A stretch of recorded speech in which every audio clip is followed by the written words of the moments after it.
everyone, and welcome to the Cold Email Deep Dive online conference brought to you by Reply.io, where despite the summer heat outside, we are all about keeping things cool with our cold email techniques. This is your virtual summer event for mastering the art of cold outreach in 2024 and beyond. I'm Olivia Milton, CMO at Reply.io, and I'll be your host for today. Whether you are enjoying this event from a sunny beach with a laptop on your knees or from a cool, air-conditioned office, we are thrilled to have you here. Today, we aren't just beating the heat, we are also sparking some fiery discussion on cold emailing. Before we start, let's kick things off with a quick poll. What is the biggest challenge you face with your cold email campaigns? Please go ahead and put your thoughts in the chat.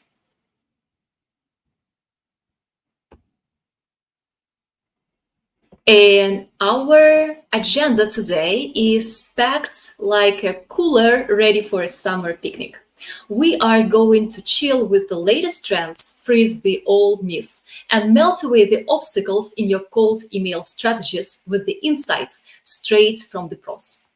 Up first, we have a panel discussion on cold email trends in 2024, what's hot and what's not, with experts like Ashley Early from the other side of sales consulting, Callum Henderson from Engage Tech, and Michael Benson from Mailread.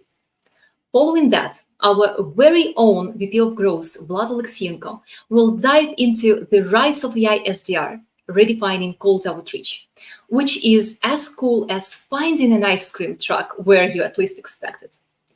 Finally, Kyle Bamberis, the CEO of Voris, will share his hot take on how to use sales metrics to improve cold outreach. We're all about interaction here, so just like any good summer party, fire up chat to ask questions, share your success stories, or just say hi. It's a great way to ice break and network without the awkward small talk. And finally, let me take a look at the chat.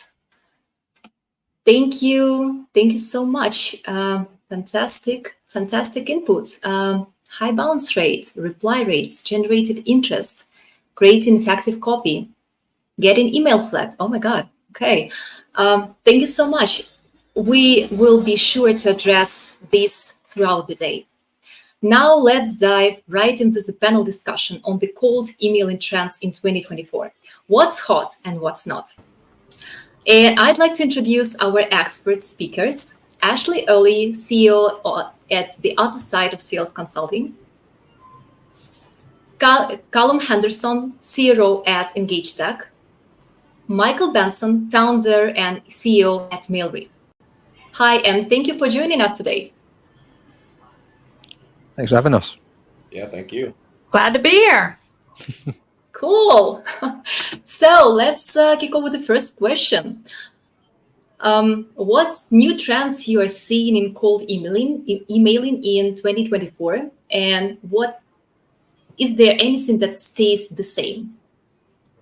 Ashley, mic to you. I appreciate letting ladies go first. I'll say honestly, they're more staying the same than changing. Good content, well-written, well-targeted emails will always win. Doesn't matter deliverability, all the other concerns I know we've got. Good content will always do better. So if you're focusing on leveling up your content, you'll figure it out. And I'm sure there's a lot of things my colleagues and I will talk about, like little tweaks around deliverability and stuff like that. You have to be a little more aware of that than I think you needed to be 18 months ago. But other than that, just basically, I'm having a lot more and more conversations these days. People are like, oh, AI is coming and using bots for this. I'm like, okay, yes, those are coming. Those are making a lot of things more interesting and some things a lot easier. But we still need humans to create that human connection to write good content, period. So focusing on that, the rest will figure itself out. So back to basics is my Thank you, Ashley. Callum, over to you. Yeah, I mean, I think Ashley shared some really important stuff there. I I always try and look to my own email inbox as maybe a bit of a guide as to what's going on. And I think copywriting is key. The number of emails that I personally receive that are quickly put to the side are ones where it just doesn't feel like the person knows me as a buyer and has taken the time to try and know me. And I'm not necessarily saying that I expect to be the only person that they're emailing, but the emails that stand out and the kind of the remain the same trend really needs to be that the copy is targeted and intelligent. And I think that's a really important part. And I haven't necessarily yet seen the new trends of AI and automation and scaling quite meeting the quality that the best copywriters and the people that are really, really good at email marketing, which, just to be clear, I don't put myself in that category. But there are I think that copy is key. Great, thank you so much, Michael. What are your thoughts? Yeah, I think I'll continue on the trend here. So, on Mailreef side of things, to give a background, so we send 100 million cold emails a month from our infrastructure. So we're competing with Google and Microsoft and deliverability side of things. So most of my answers will be on the deliverability side of things. So everybody tries to find some sort of edge to get more emails in the inbox specifically, and kind of going to my colleagues' points that basically good copy outbeats any kind of good email deliverability infrastructure that you have, no matter how big or how small it is. So, over the last like 3 to 6 months, we have seen trends where if you're not really personalizing things, specifically on kind of opening emails and even spin taxing, your campaigns will start out great and they'll slowly kind of fade down. So, specifically as it relates to delivering to Google, Microsoft's a little bit easier to deliver to, but specifically to Google, we're seeing that systems are now picking up emails that are your standard templates. So, the major trend over the last 6 months that we've seen is just changing up first name, just changing up a company name is not really getting it done anymore. You really got to hone in. You really got to mention case studies. You really actually have to hone in your audience and actually know what you're saying to those people to kind of get that hook and get them to reply and engage in your email. Great point. We'll talk about email deliverability during this panel discussion, obviously, because that's the hottest topic, I think, for 2024, among also like with AI personalization and stuff like that, AI things. The next question will be for what's the biggest mistake people make when sending cold emails, and have you noticed any new mistakes? Let's start with Callum that time.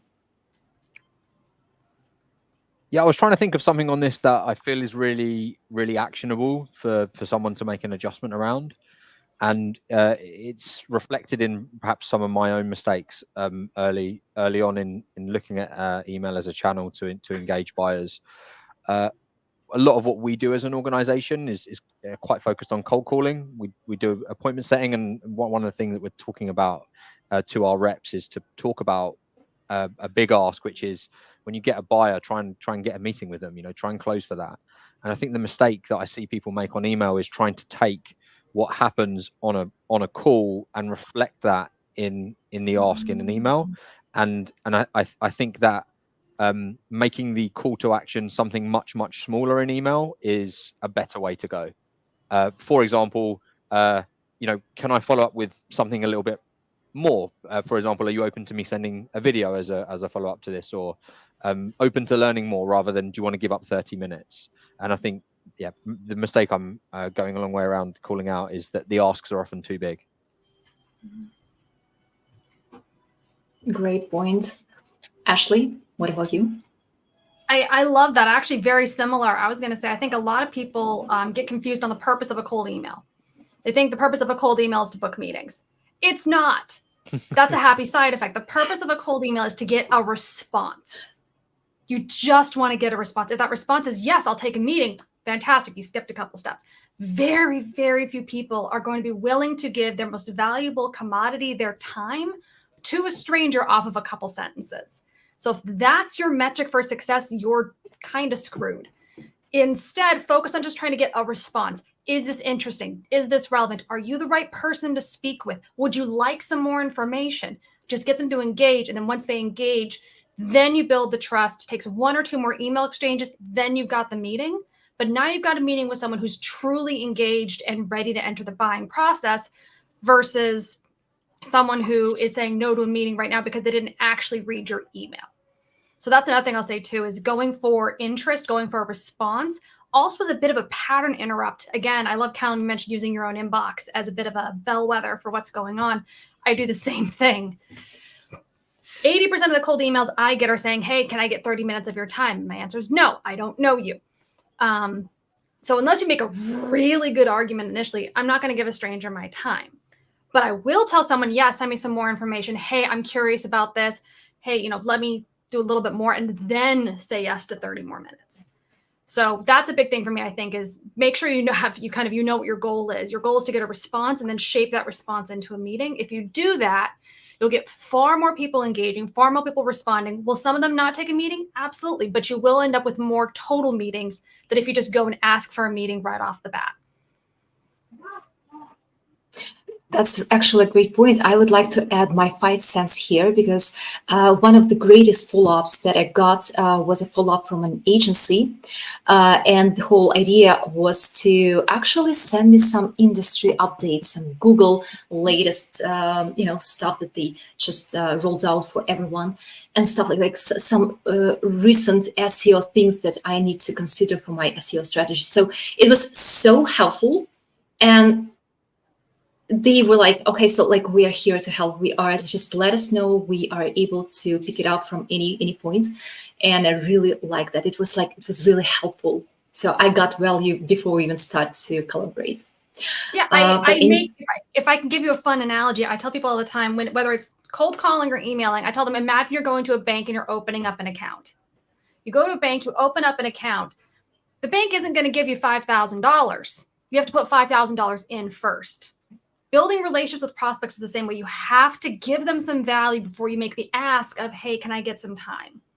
So industry reports, even if it's not from your company, anything like that. Hey, here's why I thought this would be interesting. Don't just say, hey, here's a report from Gartner. Hey, here's a report from Gartner. Check out page 5. I think you'll like the 4th paragraph. Can be a really great way, no holds barred, just to add some value, make that deposit so that you can get a return later. Agree entirely. Michael, what are your thoughts here?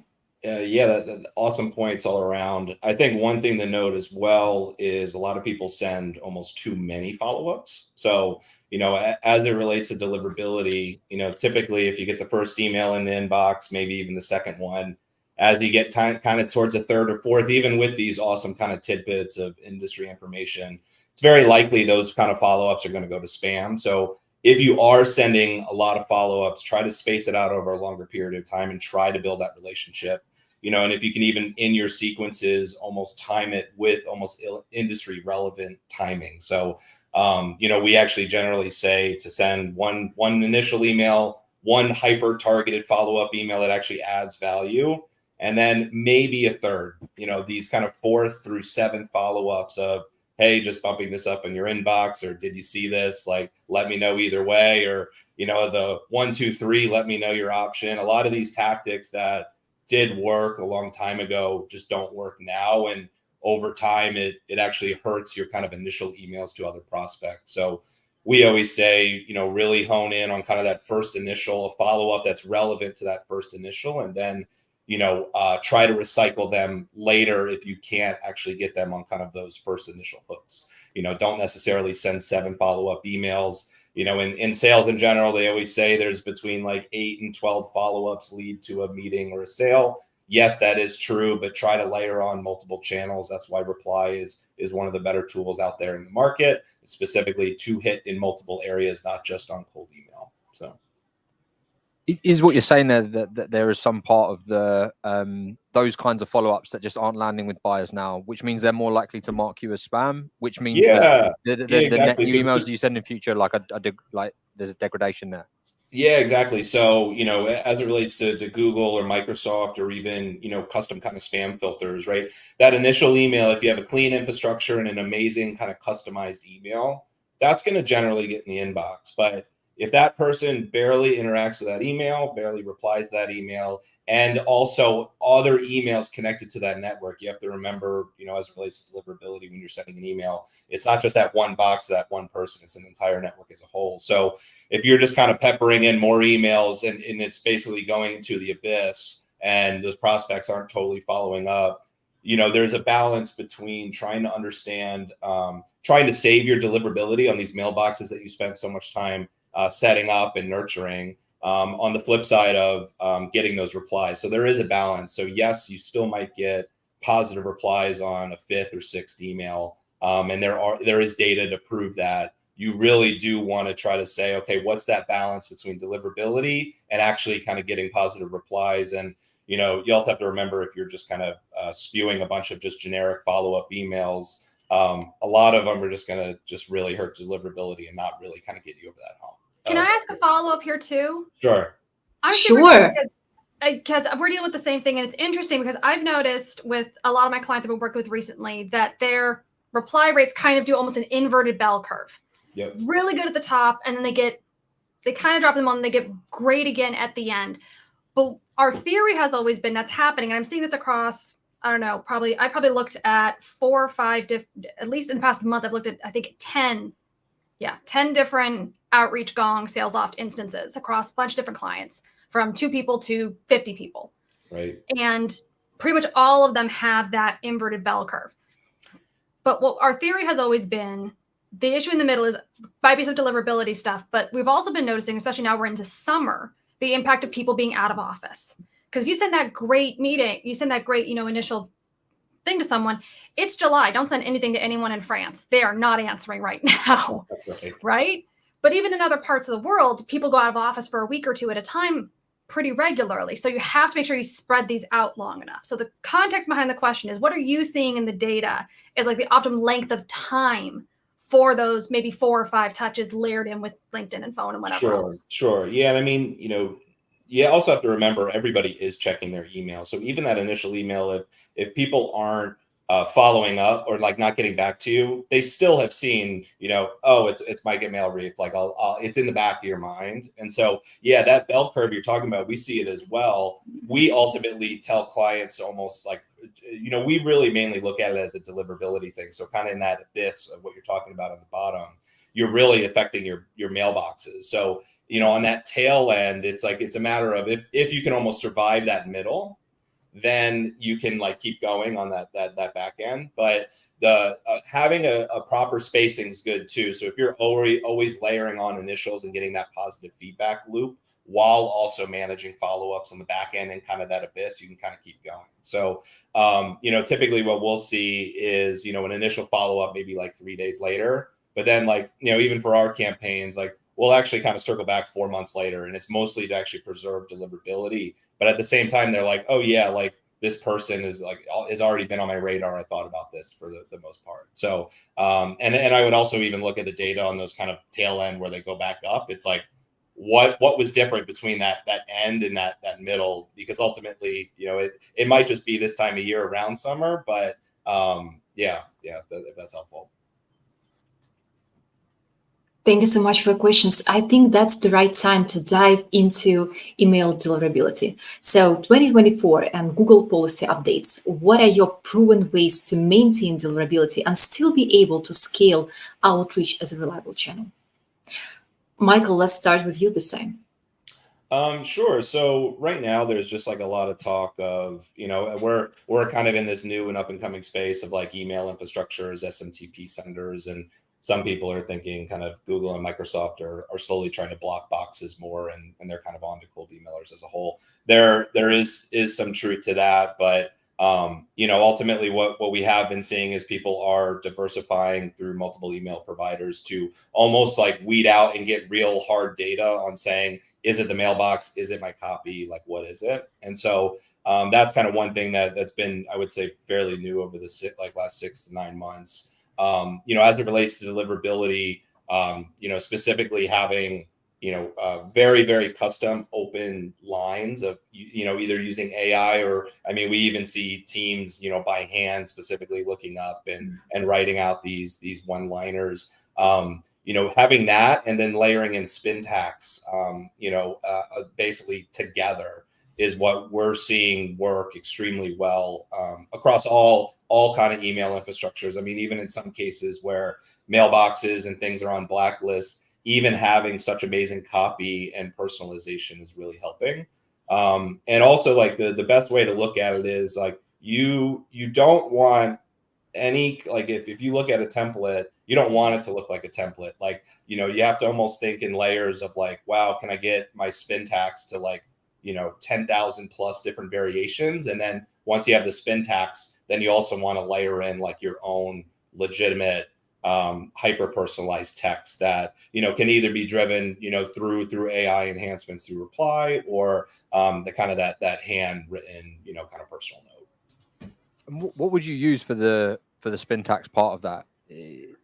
Yeah, like for example, like reply has like instances of that, I believe, where basically there are ways of just kind of setting your template up to like have basic spin tax. We've also seen it where it's like you kind of take the template within reply and then basically jam it back into a GPT and say, give me more options, and then you review that. So we see the best templates kind of like the top part is hyper personalized, and then the bottom part is like the template is, if a normal template's like this, it's like this, like you want it to almost be unreadable when you kind of put it into your like template sequence, because that'll ultimately spin it on top of having that customization. I think there was a question in the chat just for simplicity, for people who aren't familiar. What is spin tax? Yeah, so spin tax is essentially you take the cat jumped over the fence, and that's just your standard sentence. Within reply, you can basically put like curly brackets around it, and instead of saying fence, it could say chain link fence or wooden fence, or you can really just, even though it's in one kind of templated sentence, it's going to basically jumble it around, but it's going to basically say the same thing. So, with kind of your value props, or even we've even seen people use spin tax for changing up signatures to kind of variate it. So you can almost sometimes go like crazy over the top, which is like, if you are seeing deliverability issues, that's actually the number one thing that we look at to start. Like, I guess step one is we look at the infrastructure, but step two, we will look and say, does this truly look like a template? And if not, like, we got to change it up. So if you're seeing your campaigns start at 50% open rates, but over the course of the month, just the open rates go to like 8%, that might not always be, your infrastructure or your mailbox. It actually could just be Google and Microsoft saying, hey, we fingerprinted this template. It looks the same. It's attached to the same domain and mailbox. And like, we've literally seen a lot of use cases where they just layer in spin tax and it just goes right back up to 50% and everything's fine without changing anything, right? So yeah. Great point. Let me get back the initial question here, and Mike to Ashley. Yeah, honestly, I'll say something that I resisted doing for far too long. And when I finally started doing it and recommending it to my clients was a big help, was actually using inbox warmers. So actually signing up for a service like MailReach, or all these other sort of services that will basically have this like low level, where they'll send out emails for you to be basically artificially boosting the reputation of your inbox. Huge impact. I've deployed this with now. This is now when I'm going into clients and building sales systems from scratch. I'm telling them this, you are building in line items for this. You need this. Last year, it was not needed. This year, it absolutely is, unfortunately. I tell people a lot, it's kind of like you kind of have to game it like the credit system in the United States, in the sense of you just have, like, you have terrible credit until you get some credit. These inbox warmers are a great way to do that reasonably cost effectively. Now, you need it more when you're starting out. When you've already got 50 sellers on the phones, you don't need it as much. So if you're at a big company, you don't need this. Your IT department's got it, hopefully. But if you're smaller, starting out, you're independent, you're on a smaller team, definitely worth investing the $20 to $50 a month, or getting a service that has inboxes built in that have this for it. There's a lot of different, especially if you're going to be managing multiple inboxes. Like I have a client where I've got 5 inboxes going for one client. And then I've got other clients where it's just one inbox with this thing on it. So depending on what you need, but that's now table stakes, and it didn't used to be before. So that's a big thing for me. Very much agree. Thank you, Ashley. Thank you. And Callum, mic to you. I don't think I have anything to add additionally to what these two have said. I was going to talk about warming. They've got it covered. We have a few more questions in the chat. The one is, how does sending emails through a CRM like HubSpot affect deliverability? This is the one question. And another question was about the graphic. Give me a second. What are your thoughts on using graphics in the email? I guess I can start on that. So, for example, if you fire out email through HubSpot, it's actually through their specific servers. So every email, when you send it, there are actually 2 IP addresses attached to it. One is on the server. So in that case, actually, when you fire out an email, it'll, if you send me an email from HubSpot, I'll be able to tell you it literally says HubSpot, like deep within the code through their IPs. There's also an IP on the domain level. So, ultimately you can check a blacklist and say, hey, my domain looks great.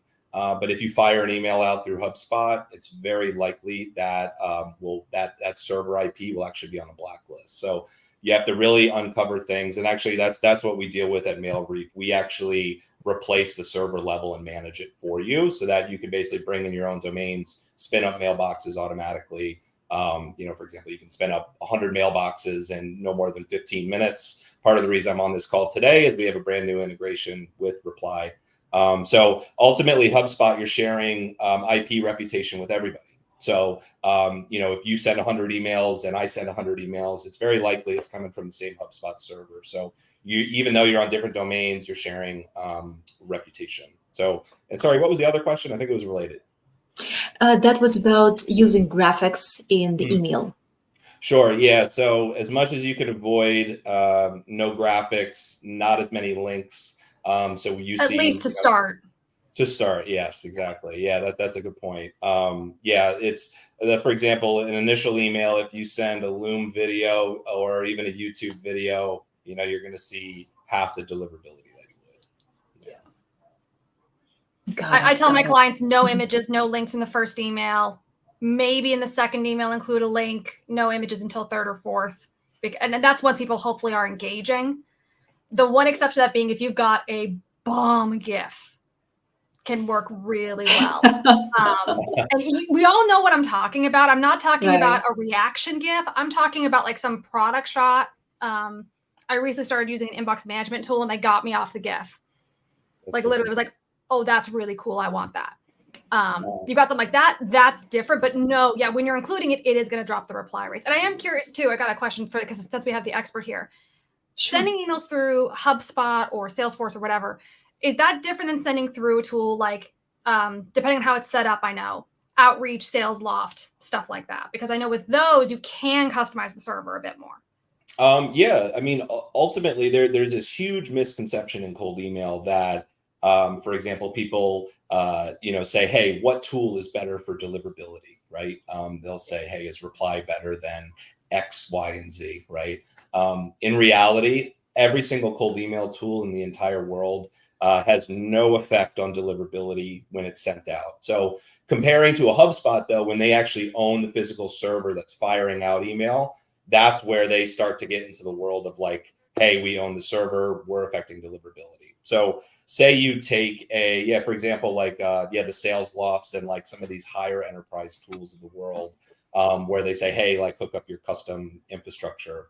That ultimately rolls up into some sort of like server infrastructure. So like that's where like MailReef plays, for example.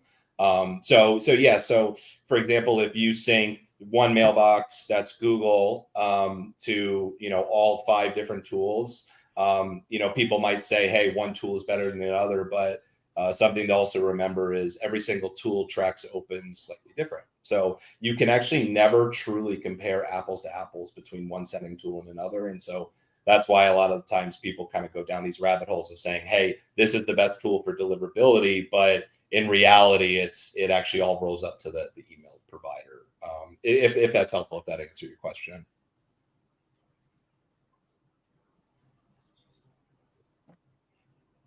Ashley? Took the words out. Yeah, love it. Yes. Cool. Thank you so much. Well, any other thoughts on graphics, HubSpot, and stuff like that before we switch to the next question? Okay. Let's talk about actually personalization. What are your personal bulletproof methods to keep cold emails from sounding too automated? Let's start with Callum.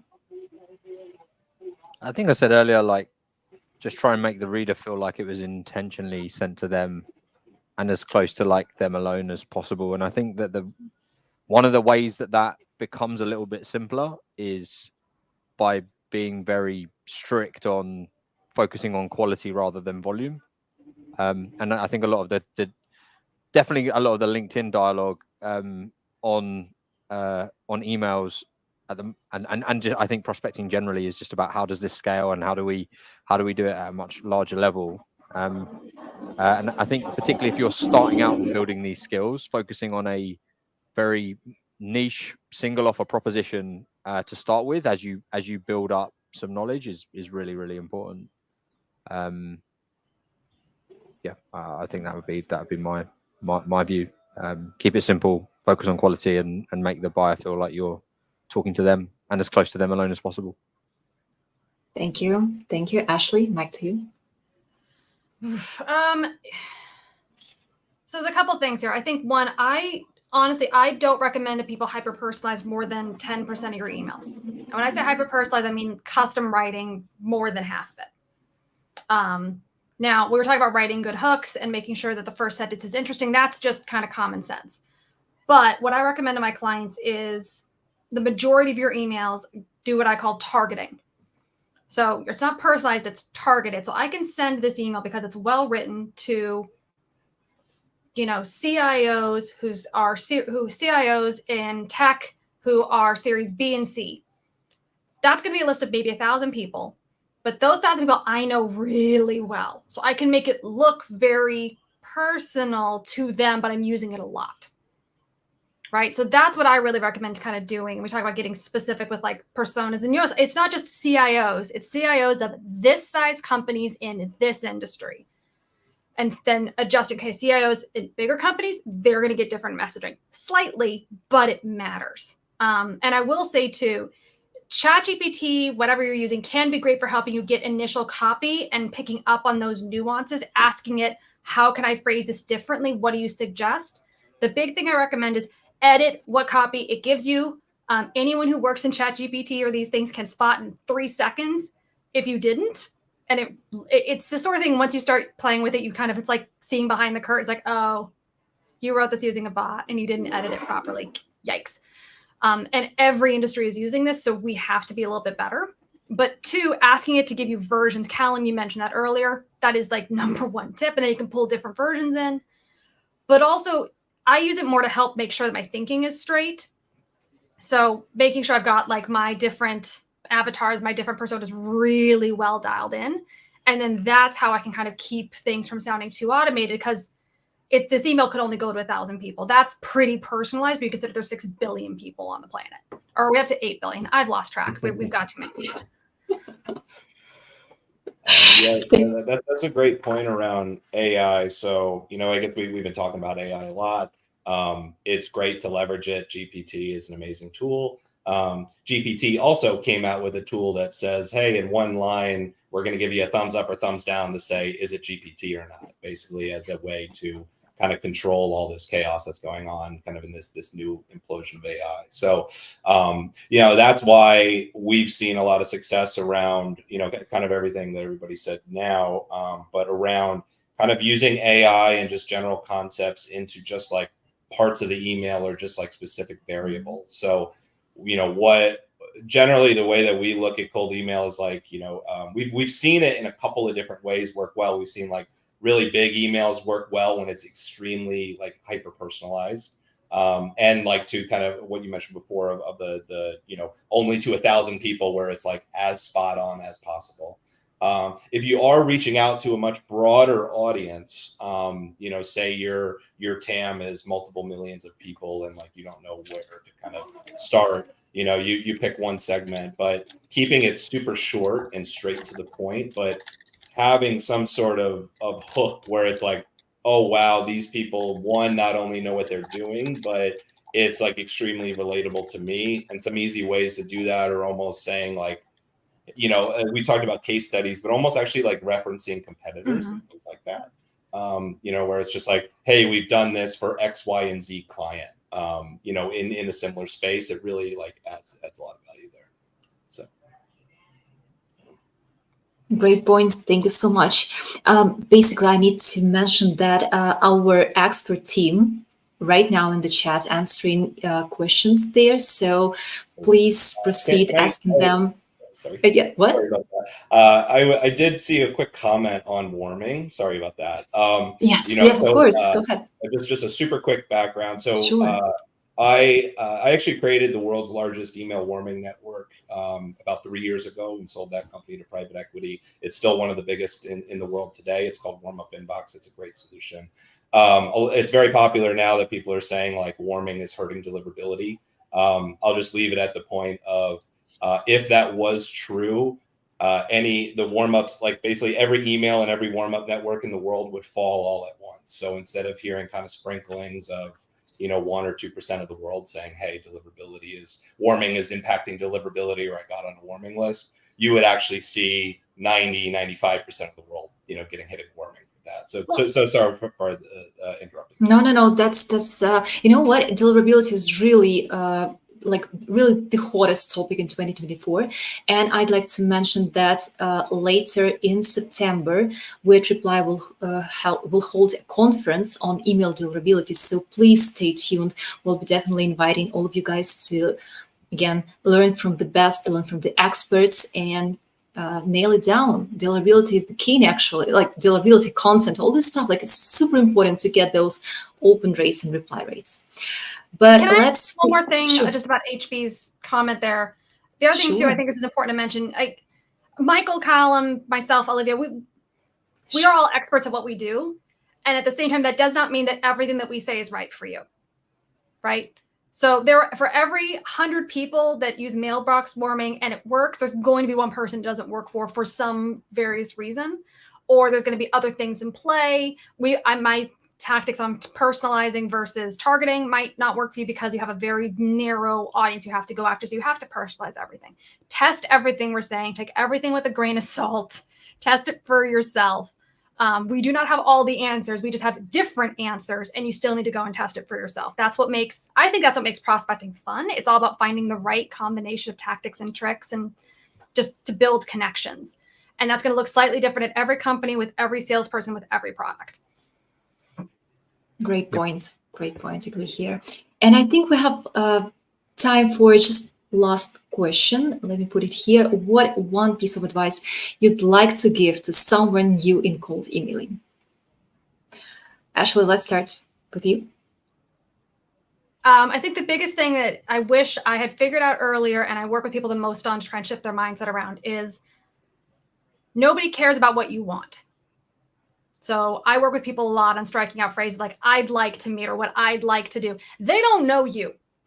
They do not care what you want or what you'd like to. Make it about them, why it's a good idea for them. You can suggest things for them, but explain why it's a good idea for them. Basically kind of that constant what's in it for them sort of thing. Try and write from that perspective. I'm not saying never use first person and stuff like that, but just always try and come back to what's in it for them, not what's in it for you.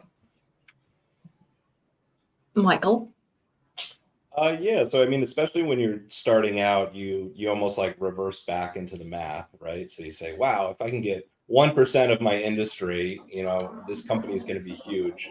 And so I do see a lot of people very quickly they like try to work out the math. They say, okay, wow, like my total addressable market is 30 million people. I want to hit them in a year. So on month 1, I got to send 1 million emails. But really, you know, if you can get a blueprint of 1,000 contacts, then you can start to almost copy and paste that model across like a larger total addressable market. So start small, start super simple, you know, go in cohorts of 100 to 300 contacts first. And I mean, you will see drastic changes between many tests and iterations. Just running one A/B test isn't always going to do it. So if you kind of find a good blueprint that wins across all that, you can scale up from there. Great points. Callum, what do you think? Yeah, mine's similar to that.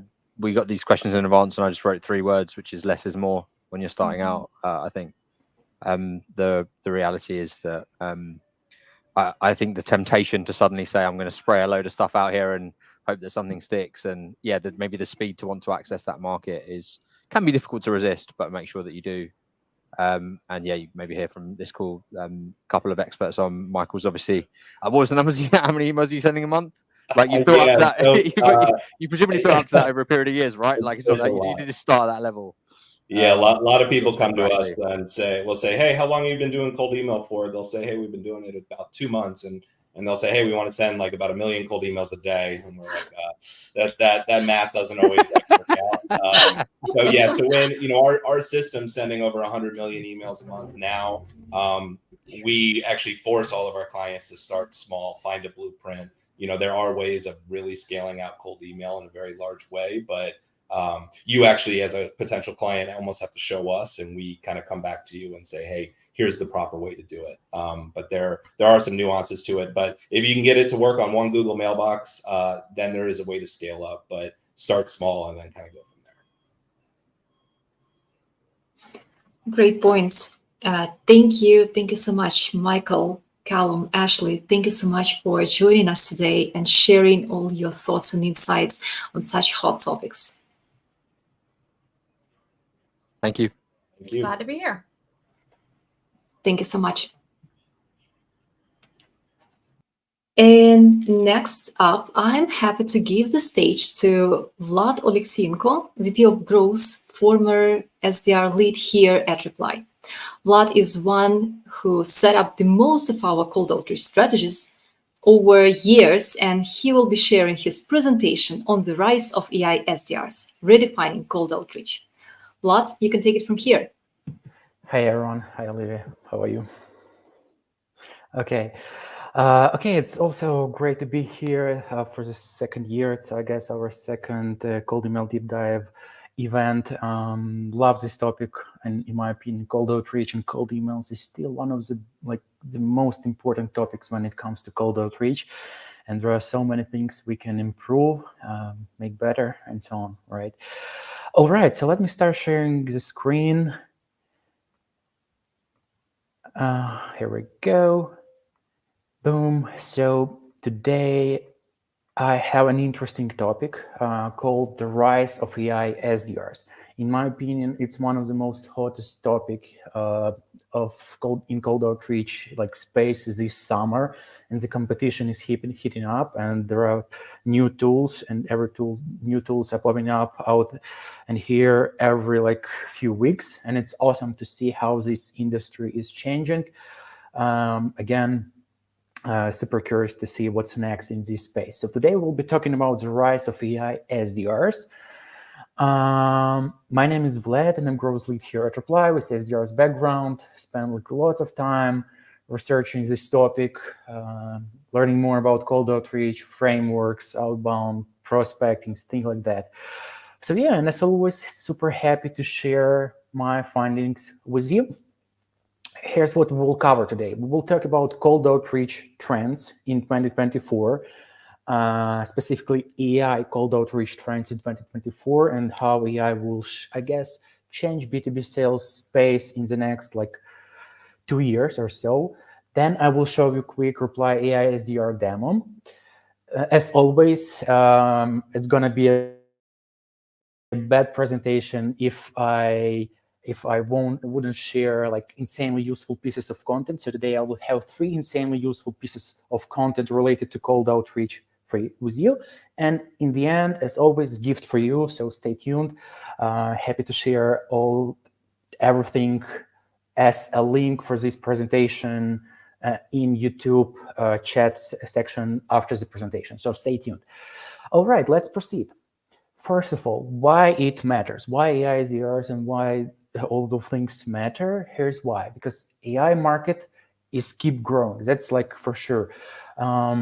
They say it's gonna be like almost 2.5 like $billion by the end of 2032. It's like almost just 8 years or 7. And yeah, it's keep growing. And when you check different AI tools directories, different AI tools catalogs, you will see that there are like thousands, if not tens of thousands of AI tools out there. They are popping out in there every day. And yeah, currently, for example, on top AI tools, there are almost 12,000 AI tools. And when I work with my colleagues, with my friends at Reply, I now notice they start implementing, not just playing around with those AI tools, they start using them on a daily basis, and they start implementing them. Because again, with software, the hardest part here is like to create routines, to create workflows with those tools, like how to incorporate those tools in your day-to-day tasks, right? And now I can see that like lots of colleagues not just are playing around with some tools, they start using it on a daily basis. So that's why I think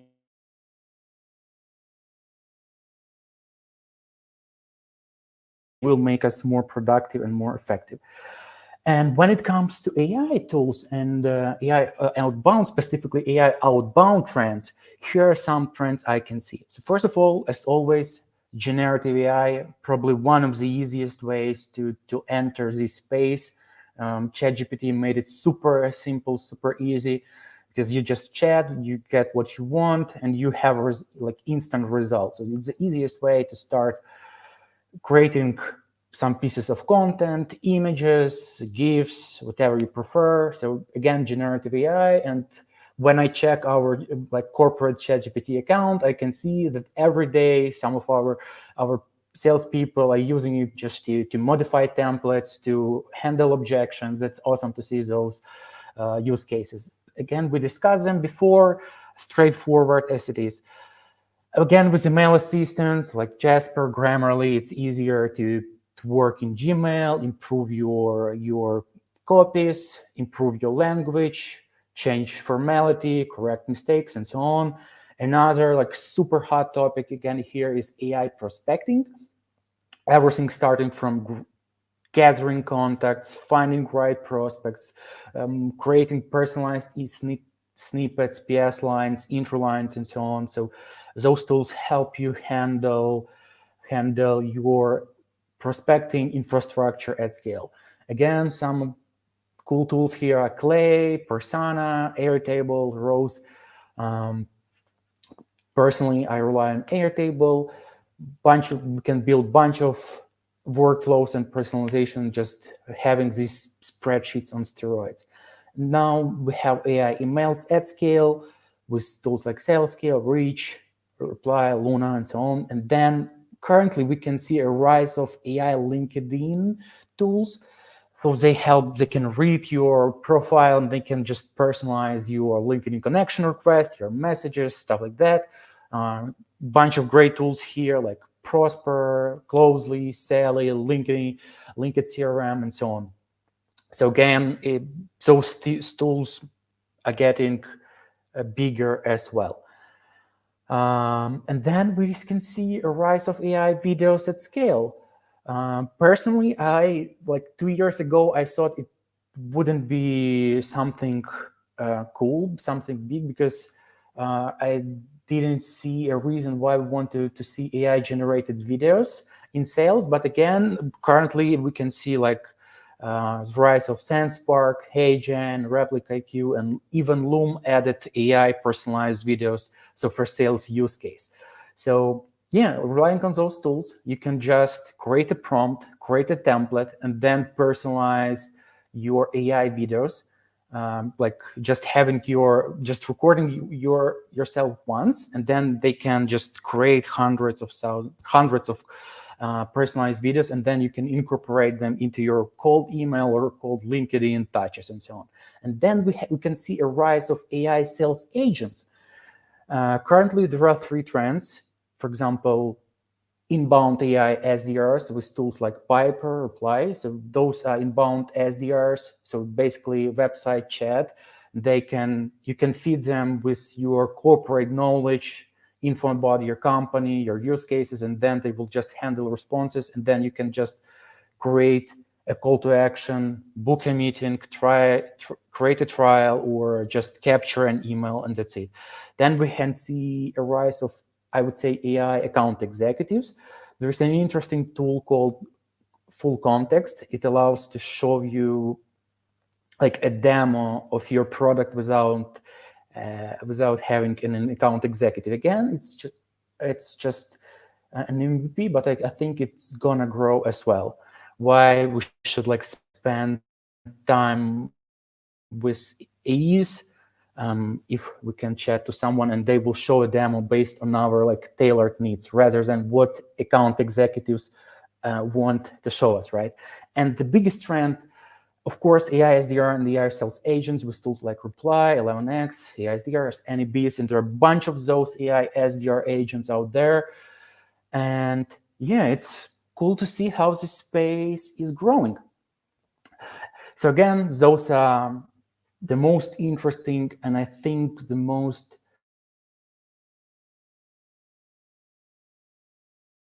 trends we currently experience when it comes to cold outreach and outbound sales. Then let's proceed with Reply's AI SDR. Today, I will just show you like a really quick demo on how it works, because pretty much all the tools out there like currently allow you to feel the same experience, but with their own tweaks, with their own advantages, disadvantages, and so on.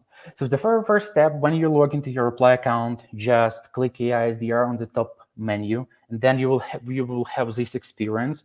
Then what you need to do, you need to provide your company's website, and then click enter. It will take a few seconds to scrap your account to your website, to visit some of your pages, like, I don't know, pricing, I guess, use cases, contact page, about your company and so on. And then we will just try to create a prompt for you.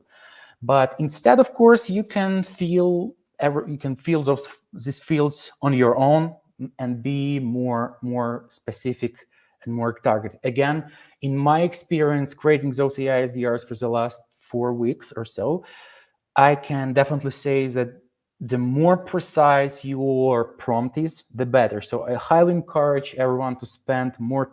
Again, it comes even to the same with ChatGPT or other generative AI products, ChatGPTs.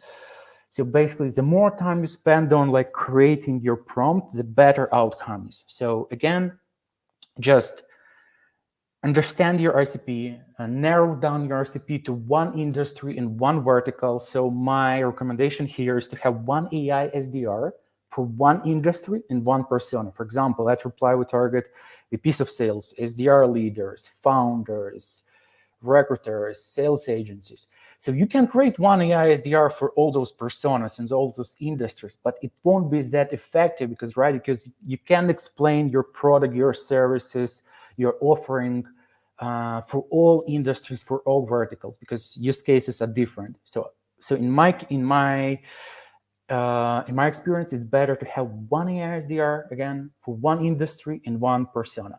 So let me quickly change it. So I will proceed with, we help founders in SaaS and technology, software space.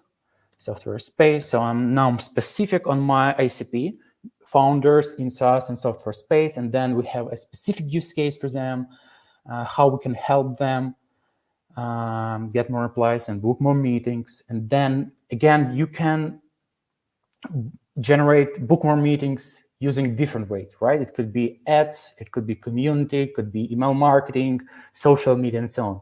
And that's why you need to specify how you do this based on your value proposition and how you solve those pain points, right? So then we specify how we will overcome this pain point, and then we can specify a reason for outreach, because again, based on data from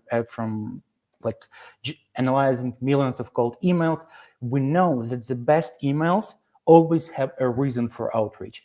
So always specify why you're reaching out to your prospects.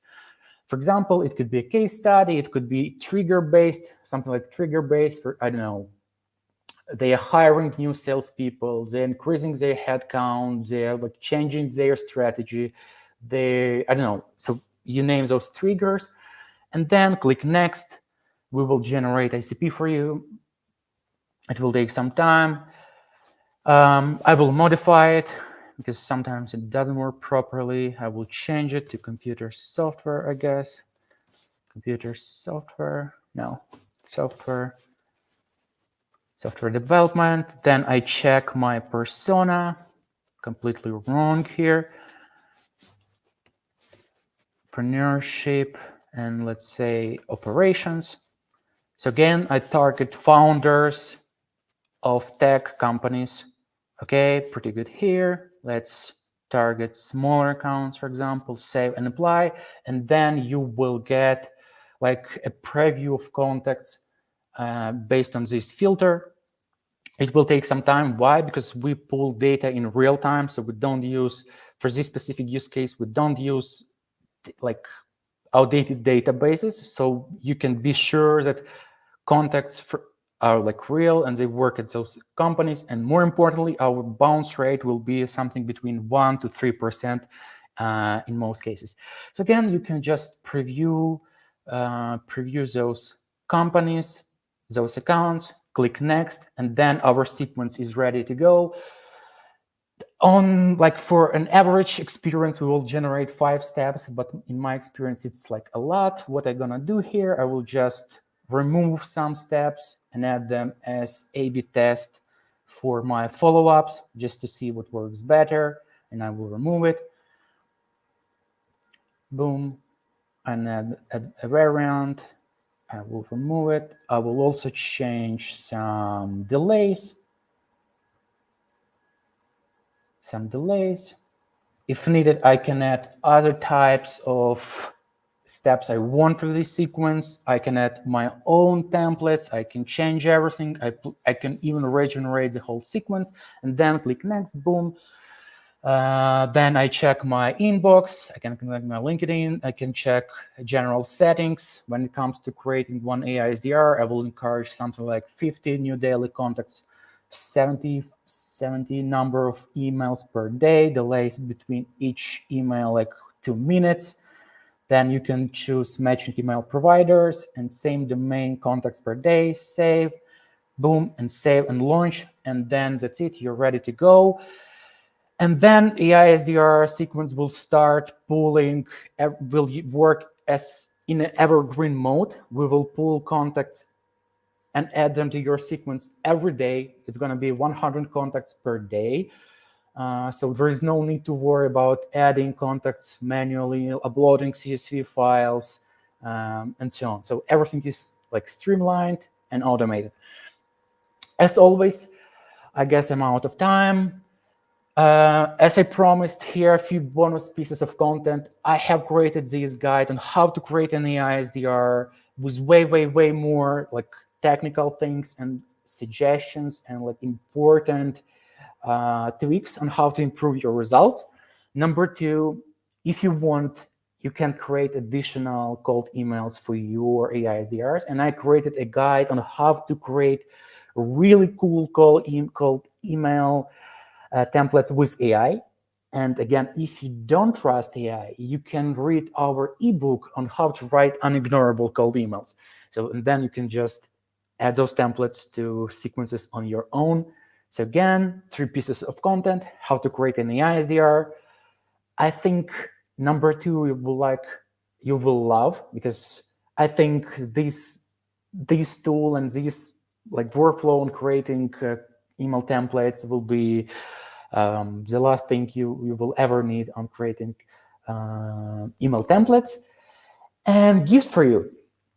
So feel free to sign up for AI SDR and use this coupon code on the checkout page. It's AI SDR from Vlad. What you get, it's 15% off for AI SDR for 6 months. Also, it will be one AI SDR onboarding session with me. I will be more than happy to create one AI SDR for you to check your copies, to check your audience, to check your ICPs, your messaging, and help you create this AI SDR. And if you prefer, I will be more than happy to have one cold outreach, ask me any session with you on how to improve your cold outreach and outbound strategy in your org.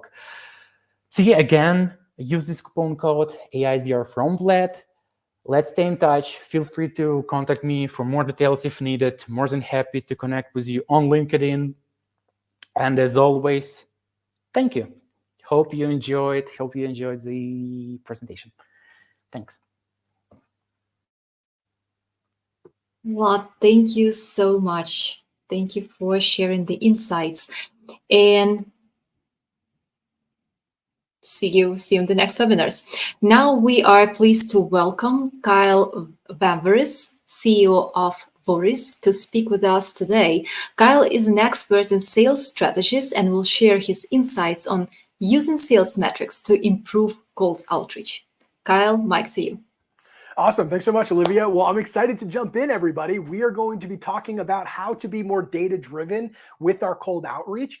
Ultimately, what I want you to get away from this is a clear framework that you can use to improve your cold outreach so it gets better over time, which a lot of organizations don't experience. Before I jump in here, and while I'm sharing my screen, I'd love to see in the chat if you can type in how you feel your cold outreach is doing on a scale from 1 to 5, 1 being awful or we're not doing it, 5 being it's going incredible. I'd love to see where you feel you land. And then that'll help give me some context as I walk you through on how you can actually go about using data to help you fix it. So while you're typing that in, I'm going to share my screen here.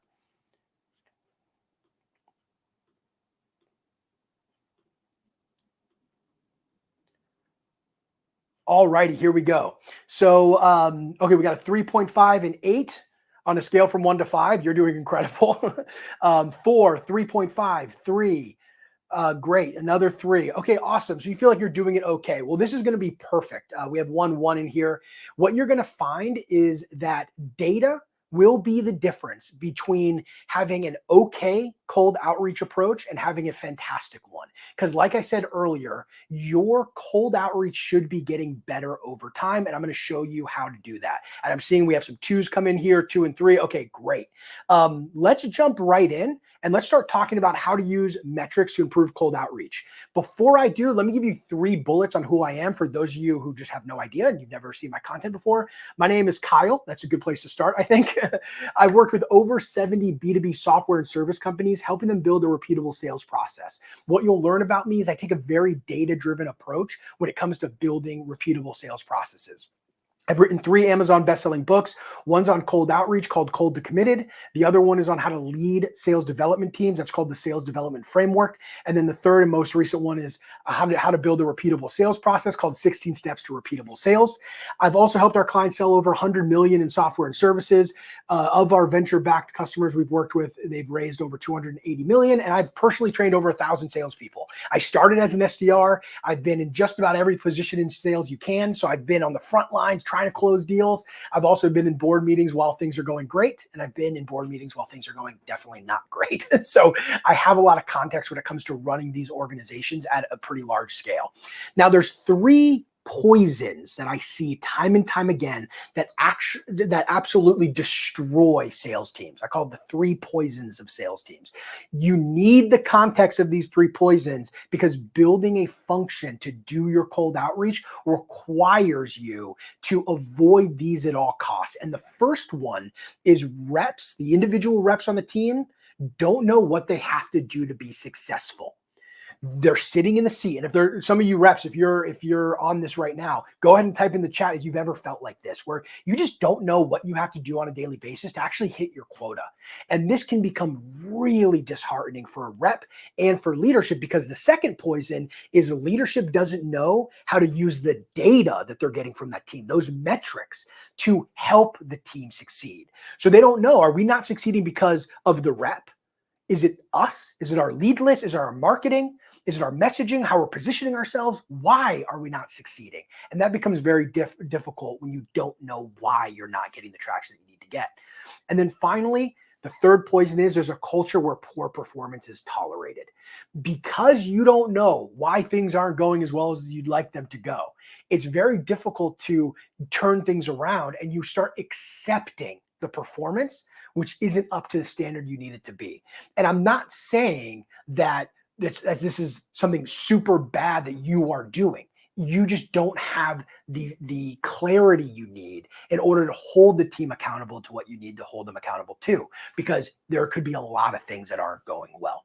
So luckily, we can get through those and build something that I call an anti-fragile sales team. What I just showed you, those 3 poisons, that's a fragile sales team. If you ever met a founder who had a sales team that was going well, then their top rep leaves and all of a sudden things are going terrible, that's a fragile sales team. A team where things are going great and all of a sudden there's a challenge and then we just can't hit our number anymore and it takes them forever to try to figure out how to get through that. That's a fragile sales team. An anti-fragile sales team doesn't collapse when it encounters challenges. It actually improves. And that's what I'm going to show you how to do today, because the data, the metrics is what's going to guide you to building this. All right. So my promise is by the end of this, you'll know exactly how to use sales data to improve your sales team's performance. Your cold outreach is going to get a lot better by having this context. 3 core principles I want you to understand at a high level, and then we're going to dive into each one of them. The first is you need a clear picture of what the ideal state looks like. What do I want the world of my cold outreach to look like? You need that vision. The next, you need to measure what matters. So you have to measure everything that's happening, the activities that are taking place, how many calls, how many emails, how many LinkedIn messages, the results of those activities, how many appointments are we booking, all the way to the deals that close. You have to measure everything because you're going to use that data. And then finally, you need to iterate with the data. So you constantly repeat this process of trying different things, measuring the impact of those things, systematizing what works, and repeating that process over and over again. So let's start with creating your ideal state. We're going to use what I call the sales team calculator. This is a growth model that I use to figure out what does a sales team need to look like and what do they need to do. So it's called the sales team calculator. If you'd like this, if you can comment that you want a copy of this, that would be great. And I'll make sure I share the link at the end of this presentation. Okay, cool. So we're zoomed in here. Let me go through an example. I have a blank version for you, but I'm going to go through an example. A company gave me this as their plan. They had just raised $20 million and they were like, hey, this is my plan for making things work. It's like, okay, great. Let's look at it.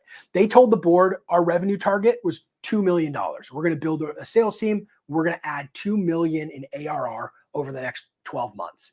Our close percentage right now is 18%. They had a $15,000 average contract value or annual contract value. Their show rate was 80%. So 80% of the meetings that they book actually showed up. The qualified rate was 80%. So 80% of the ones that showed up actually qualified as worthy of being in the pipeline. And then we had 80,000 is what we were paying SDRs when they hit their quota. So there was a base plus a salary, variable commission. And then AE was 150 base plus variable compensation. Okay, so those are their numbers that they gave me. And then they told me their plan. They said, hey, look, I'm going to hire 1 SDR, 1 AE. I'm going to hire one month 4, we're hiring another SDR, another AE. And then month 6, we're going to hire another SDR, another AE. This is a pretty common plan where folks are like, oh, we're just going to hire 1 and 1. Or they'll just hire 1 or 2 people in one team. And there's a lot of different ways to do it. So I don't want you to get caught up on what the right approach is for you. I'm going to talk a little bit through that in a minute, and we'll do some Q&A if you have specific questions. But I just want you to understand what this looks like, because what we're doing here is we're modeling out their team size. We're putting in how many activities we're expecting from the team on a monthly basis. So each SDR needs to do 2,000 activities per month, which is 100 a day. Then the AEs have to do some of their own prospecting as well, 800 a month. And then our activity to demo rate, these are the projections, is 0.3% all the way up, and it ramps here, 0.3, 0.5, 0.6, and then 1%, all the way up to 1%. Now, 1%, I do 100 activities, I book 1 appointment. That's what we're getting to. So great, you build out what the ideal state looks like. And in their case, they built this out with the goal of hitting $2 million. Well, if we scroll over here, you'll see this plan only hits $1.2 million. I'm no expert, but 1.2 million is not 2 million. So we're not going to hit the number, and it's not working on paper. And guess what? If it doesn't work on paper, it's definitely not working in real life. So we need to get it to work on paper. Now, just because it works on paper doesn't mean that it's going to work in real life either, but we need to at least get the math to work. And if we can't do that, man, we're lost. So math wasn't working. So we needed to rebuild this plan. So let me show you how we rebuilt it. Here's the revised version. I want to highlight a couple of things to you. I made no changes to their assumptions. See, these assumptions are exactly the same. I'm switching between tabs here. I also didn't make any changes to the activity and the activity to demo calculations here or assumptions. Boom, look, they're exactly the same. Here's what I did. Instead of hiring 1 and 1, we hired 2 and 2.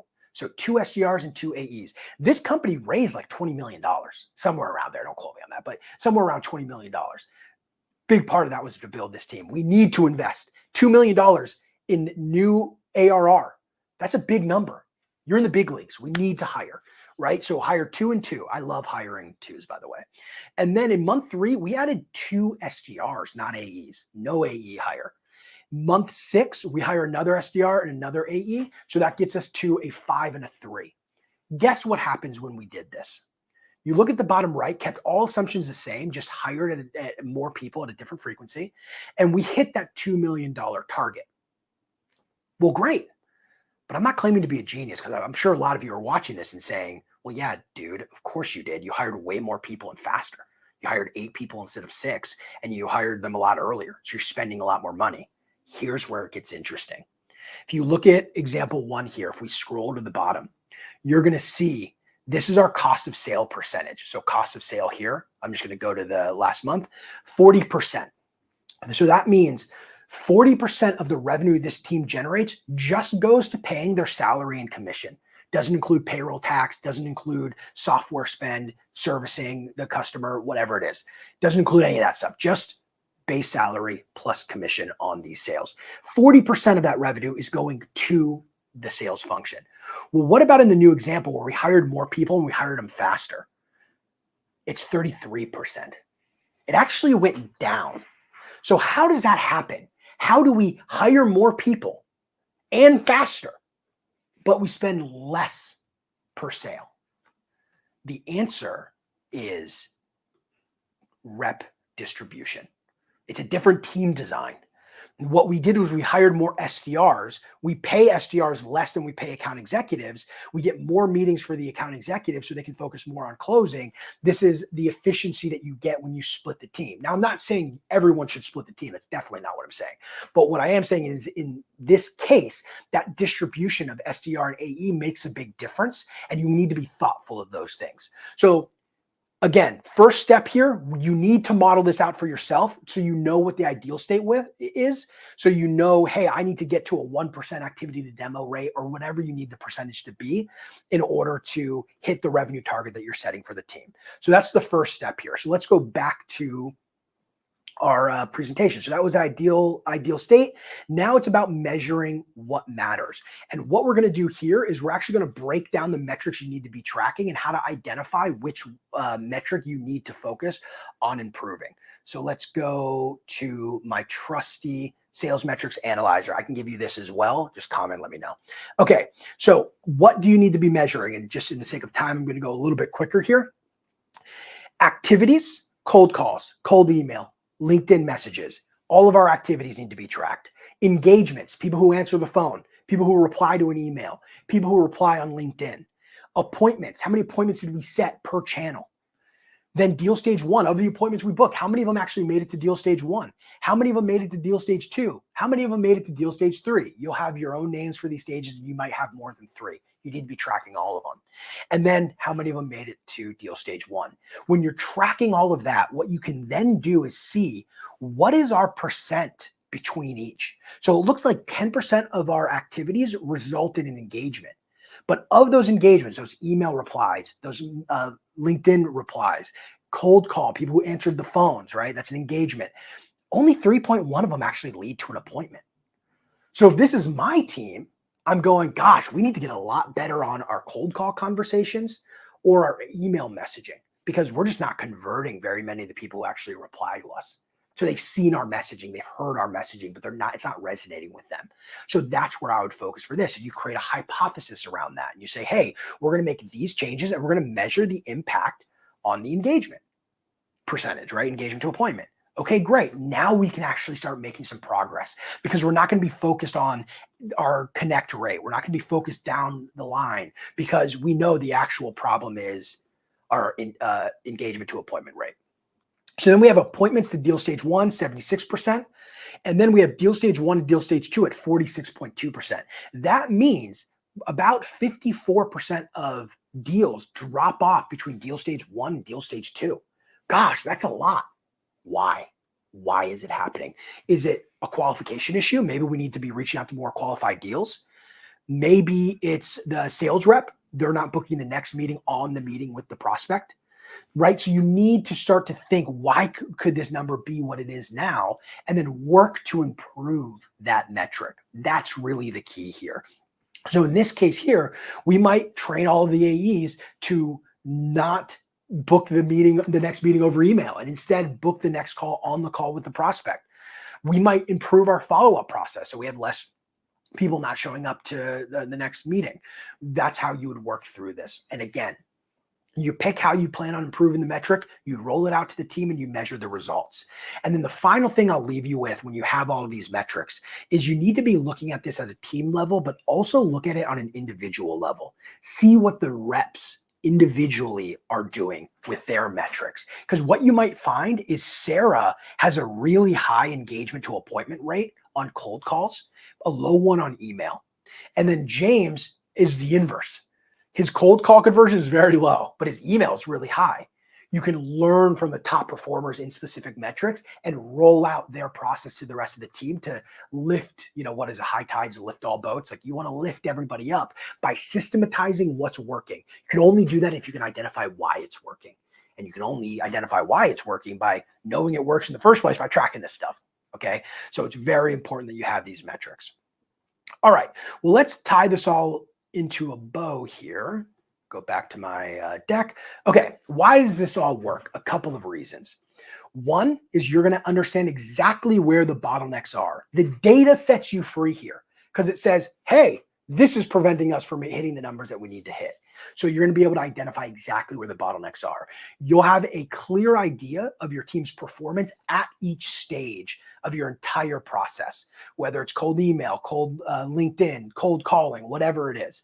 You're going to know what the team's performance is, and you can even take that to the individual level. And then finally, you'll get a specific area to try and optimize. So that's why it works. Before I open up for Q&A, I think we have a few minutes. Maybe we can take a question here. I did put together a nice little bundle for you. It includes the Sales Team Moneyball bundle, which is like a 17 video training where I walk through how to be more data-driven with your sales organizations. A sales metrics training. This is a presentation I did to 3 to 20 million ARR software companies on how to use metrics to improve their sales process. And I'm also giving you AE fundamentals and SDR fundamentals. These are like 40 lesson courses on how to be a successful AE and a successful SDR. I will share the link here. And let's try and answer one question. Olivia, how much time do I have left? I think 2 minutes. Hey, Kyle. Yeah, we still have a few minutes. Okay, perfect. Yeah, let's see. If somebody has a question, please type it in and let me stop sharing and I'll grab the links to these so you have it. Yeah, I think our chat just exploded asking for the copies. Oh, did they? Okay. Yes. Yeah, let me get these links.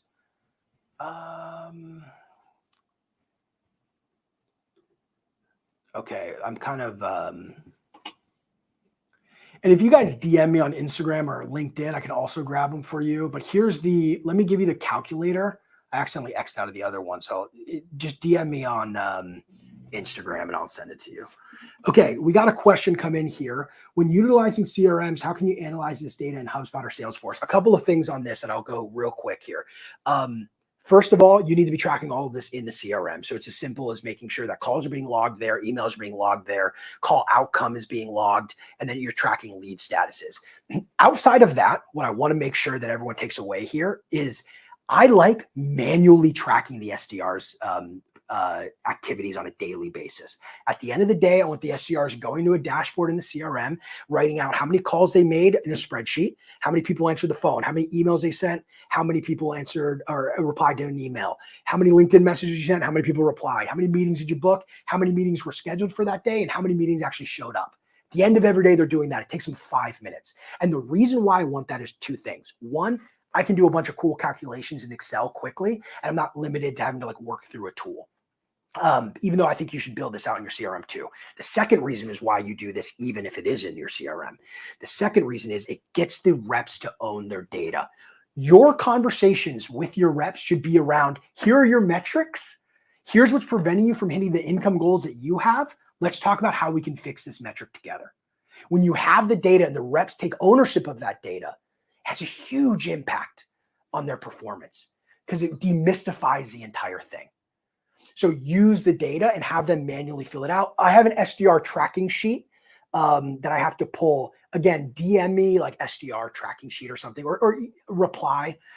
Just DM me something so I know it's from this thing, and I will send you the SDR tracking sheet too, and anything that you want. I only grabbed the link to the calculator because I had it ready, but feel free to DM me on Instagram. I'll send it your way.